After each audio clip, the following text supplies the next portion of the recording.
तो सनाम को नवा आसाम सारना फेसबुक और नवा यूट्यूब चैनल आसाम सारना सेट खन सनाम को सगुन जोहार और सरहाव तहन कना। तो तेहिं इन लई बुना नवा अबु नवा आसाम दिसम रे ओका दो अडिगान होड़ को मेने कान गया जे अबु दुबुन बिदिन कना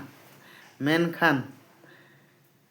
ओकोय को मेने कान अबु दुबुन बिदिन कना मेनखान उनको को होड़ मा मिद दिन गान हो से मिद दिन गान हो उनको को लीडर मा प्रकृति से बिदिन ᱧᱩᱛᱩᱢ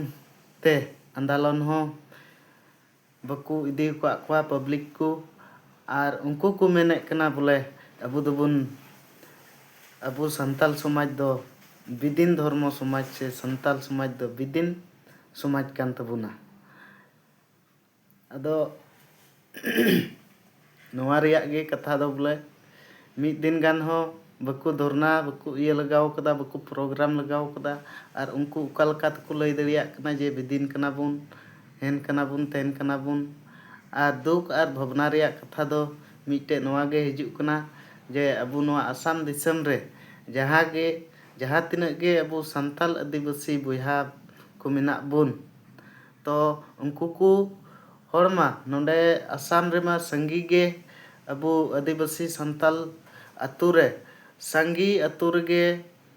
लुखी मंदिल काली मंदिल हड़ू मंदिल और आयमा लेकाना मंदिल को नेल ᱧᱟᱢᱚᱜᱚᱜ कना और ओकालकाते अबु नवा आसाम खन बुन मेन दड़िया कना जे अबु नवा भारत दिसम रेन हड़ दो बिदिन धर्म कान तबुना मेनखान ओकोय कोपे मेने कान बिदिन धर्म कान तबुना आपे लहारे आपे इतिहास बडाय लेपे अदो हड़ पे लई क्वास जे अबु बिदिन धर्म कान तबुना केटे सहित ते इतिहास दरायते अबु बुन चला कना और अबु उका दो 5टी पोनोत रे चला कान आदिवासी सेंगेल अभियान संगठन नवा दो पूरा माने क्लियर लहा दिन खन गे क्लियर गे लई अगुइदा जे अबु दो हिंदू समाज से बिदिन समाज दो बांग कान तबुना